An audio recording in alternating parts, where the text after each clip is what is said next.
Well, folks, I'm here at Uracco Coffee in downtown Shelton with the new mayor of Shelton, Sharon Sherman. How are you? I'm so good. So earlier this year, you were, I guess in a sense, nominated by your fellow council members. As every couple years or so, the process gets updated and changed. 2 years. Every 2 years, Yep. a new mayor comes into town and a deputy mayor as well. That's Lindsay Sapp. So you were, your name was put forth by council member George Blush. Right. And then the process goes, the council votes on it. Right. Yeah. Very cool. I wasn't really expecting it, so I was a little shocked, but here we are. So you have just started your second term, Yes. but kind of first full term as a council member. Is that right? So I had a full first term. Okay. And then so it was basically the first day of my second term when this all kind of transpired. Yeah. So the mayor is an interesting position here in Shelton as it's closely with the other council members. And it's not like maybe what you would see in a big city, you know, mayor kind of people vote on Right. person for mayor. Here in Shelton, we vote on the council members. Right. And the council members then choose the mayor like they chose Sharon here. So what does that mean for, I guess, the vote of confidence with your fellow council members that you're going to take up this new moniker as the mayor? So the thing that's interesting about the mayor system here, in my opinion, is we all still have the exact same amount of authority. Right. It's all exactly the same. And people get that a little bit confused because then you've got this title now and you're not just a council member. But really, the mayor's job is to run the meeting. And the deputy mayor runs the meeting when the mayor's not there. So the mayor themselves cannot, you know, make a new ruling. In fact, they can't even make a motion themselves. So when people are like, oh, you're going to change the world. No, you need the majority of the vote. Sure. Yeah, so it's still pretty much the same. You know, you bring that up, and I find that to be one of the most fascinating parts of kind of governmental structure and how it all works. People on the outside, and it's a very energetic community that comes in and watches the briefings and watches the meetings, and if they're not there in person, they watch it on Mason Web TV or on the City of Shelton's YouTube channel. But I think a lot of folks say, well, yeah, like you said, you're the mayor now, and so you're changing all these rules. Yeah. But there's a lot of process. You know, they say government moves slowly. Oh, it's molasses. And this is kind of talk to me a little bit about that process. I mean, it's a lot different than people might expect how quickly things can move. Right. So I know so many people who, when they're going to run, they say, oh, I'm going to change this, this, and this. And they think the first month they get in, you're going to change the world. I wish that was true. That would be amazing. However, there's so many rules and processes. And one thing that people need to understand is we can't change state law. Right. So state law supersedes anything we want to do.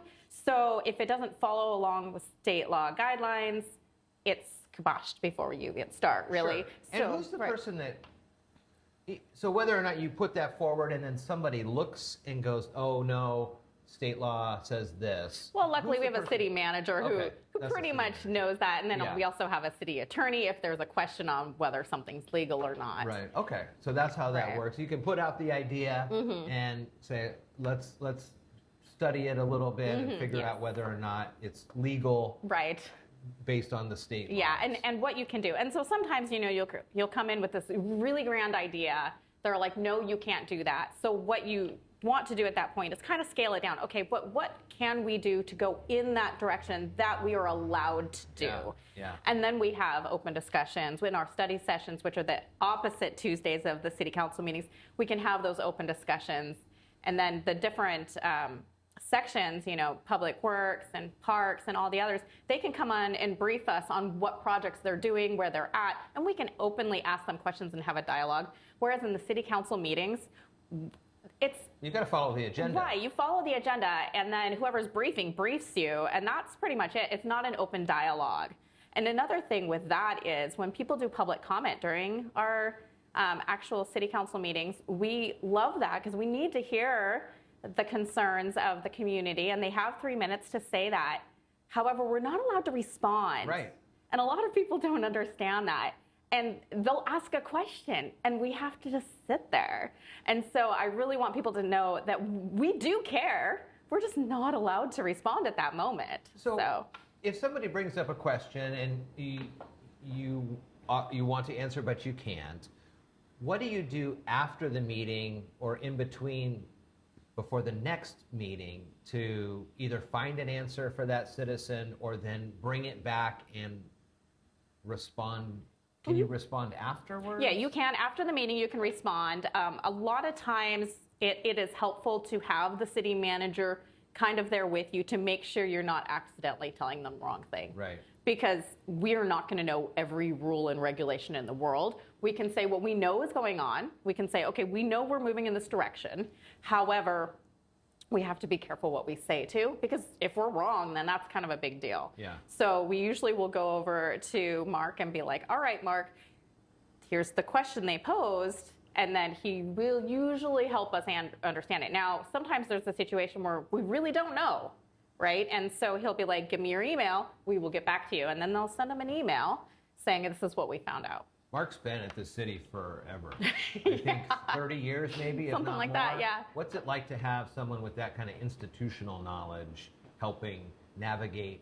Because sometimes these positions come in and out and you're new and then you're out and there's a new person coming in. I think we're really lucky to have somebody who knows pretty much every department within the city. Right. That's really handy, because when you bring somebody in from a different community and then all of a sudden say, here's your job, learn everything about everyone in every position right now, that's tough to do. He's been here for so long, he kind of knows the workings. He knows almost everybody who's been there. He knows the strengths and weaknesses, in my opinions, of the people who've been there too. Yeah. And so I think that's really important, as you know, he's kind of a leadership role there to know, you know, who you can ask for this, that, and the other thing, and who's going to give you the correct answers. And I think we're really lucky to have somebody with all that time in our community and in that position. You have a great shop downtown, right on Railroad, right in front of everything that's going on in the town pretty much. What do you see, going back to the very first time you decided to run and then your continuation in this term, on what you see within the parameters like we were talking about of what the city can do? Let's just tick down this list. Small business and small business support. What are some additional things that you'd like to see the city be able to accomplish for small businesses? Honestly, for small businesses now, this is kind of a hot topic, but we have some storefronts right in the downtown area that maybe aren't being utilized. Right. And I would really like to see them come back to life. And not only will it bring more people downtown to shop, because people want to shop from shop to shop. They don't want to just go to one store and then leave, right? Yeah. They want to walk down the street and go to this shop and then, you know, get an ice cream and go to the next shop. I'd really love to see the downtown area where the shops are open, and then there's a different ways to go about that. I mean, and another thing is, if those businesses aren't open, they're not bringing the tax revenue to our community, which we desperately need. Right. And just all the way down to a pothole in the road, sometimes we have to make those decisions. Where are the priorities? You know, we have to pay for those things. So if we're not bringing in the tax revenue, we can't pay to do those things. And something I like to remind people, because, you know, you get these, like, people will be like, "Ooh, we really need a splash pad." Yes, that would be lovely. It would be a lot of fun. It would be so great. But we need to take care of the basics before we can take care of the desires. You know what I mean? Right. And so how do we do that? Well, we have to have open businesses, because the tax revenue generates that money to handle the basics. And if we had enough businesses generating all that money, then maybe we could go above and beyond. But right now, we're kind of in survival mode, really. So it's kind of, I mean, free market and all that good stuff. Landlords can charge whatever they want when it comes to rent. But if there are these vacant storefronts, is that a conversation you can have with them to say, look, we appreciate you wanting to make money on your property, but either what we're hearing for rent does not bear out on the market, or obviously it's been empty for months or years. So is there some wiggle room to kind of let people in? How do you kind of let people do what they do in the free market? Right, you don't want to over control, right? So in our community, it's not so much, in my experience, the overrent. It's the absentee owner. Okay. And so that's people that own the building or the property, but they live elsewhere. Yeah, or they don't really care anymore. It's an asset to them. Sure. And so it's not a really big deal to them because it's not affecting their daily life. Right. And so I think that's kind of the problem is, somebody owns that building and it's an asset to them, so they don't really care if it's contributing to the downtown. And so, there are some places, some towns are actually, saying, hey, you need to utilize that storefront or that area, or perhaps you can pay a fee to kind of compensate for where the taxes we might have gotten, right? Yeah, so some communities are doing that. Sure. And we haven't gotten there yet, but I'm not opposed to learning about it. Okay. That's interesting, and probably a definite way that the property owners would take a look, a little closer look, as opposed to, well, wait a second, I'm not getting anything. I have to pay a little bit, right. Or I lower the rent maybe a little bit, or figure out some way to bring somebody in. Yeah. Because the downtown has become more vibrant. There are more shops opening, but there are, like you said, there are pockets where they're not. So the next one, let's go down the list, is kind of the homeless issue that we see.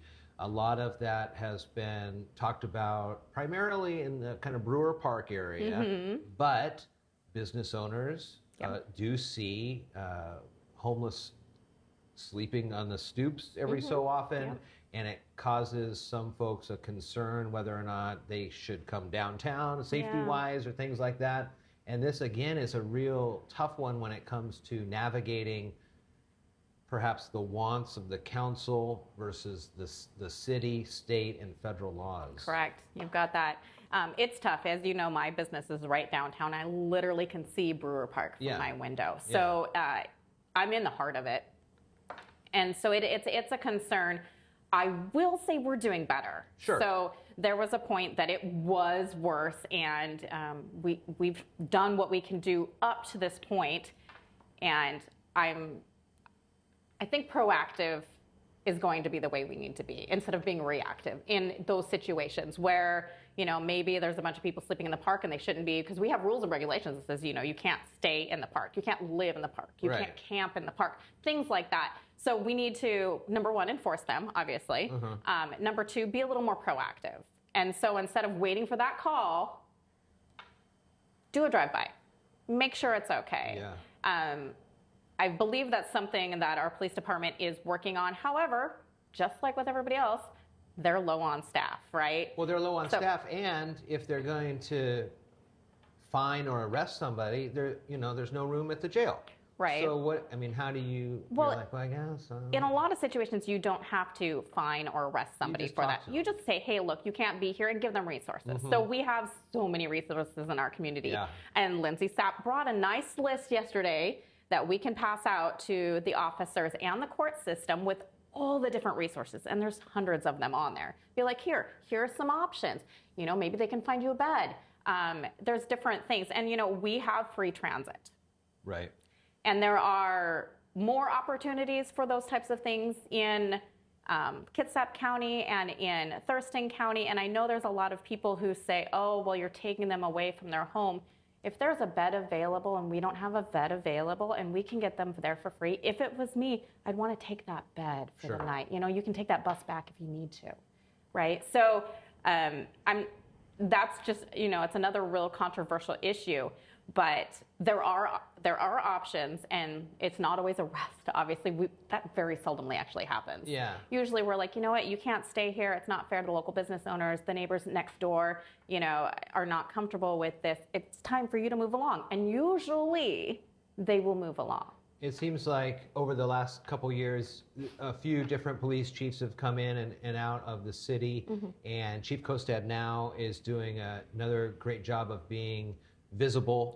I see him out walking around with some of his fellow officers during the day. That partnership too with the sheriff's office, because of the county government, right close as well. So those types of visibilities, like you're saying, being a little more proactive definitely helps. One thing I'm interested in learning, kind of maybe goes back to the small business conversation we were having, but it is the fact that Shelton is also the county seat, and there's so much property utilized by the county that also is not receiving tax benefits for the city. How do you? I mean, is that just kind of that ship has sailed? I don't know how they handle that. I mean, if they buy a building to use for their building services, I don't know if we can regulate that.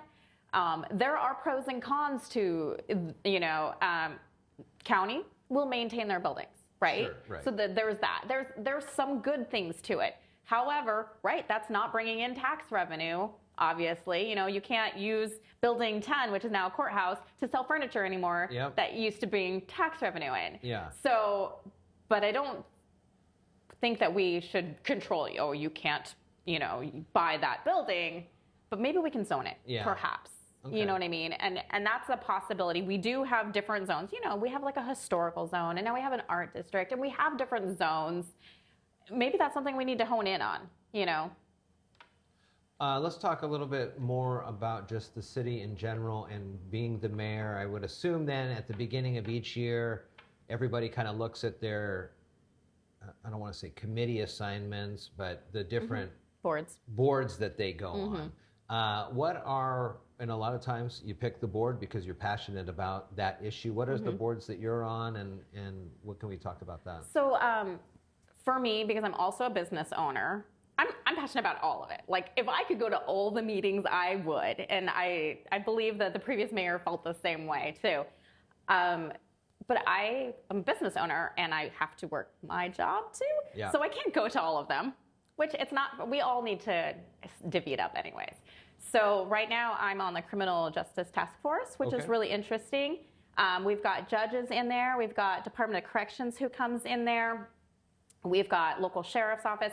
And so we get together early in the morning, and they let us know basically, if somebody's being released from prison into our area. Because a lot of times what happens is they're released from the prison, and maybe they're not from here, but they end up with a residence here somehow. Okay. And they want us to know what that is and what to kind of look out for, which is, I think, really kind of handy for our community. I guess sometimes if someone's incarcerated down the way here, their nearest family members might find a spot to make that transit easier for visitation. Historically, that has happened, yes. And then that's when they're out and they have a landing spot. They also have in every community, but us too, we have buildings or organizations that it's almost like a halfway house. Like, when you get out, you're being supervised, you're learning how to be part of society again, and we have those here too. So I'm assuming that sometimes there would be an opening.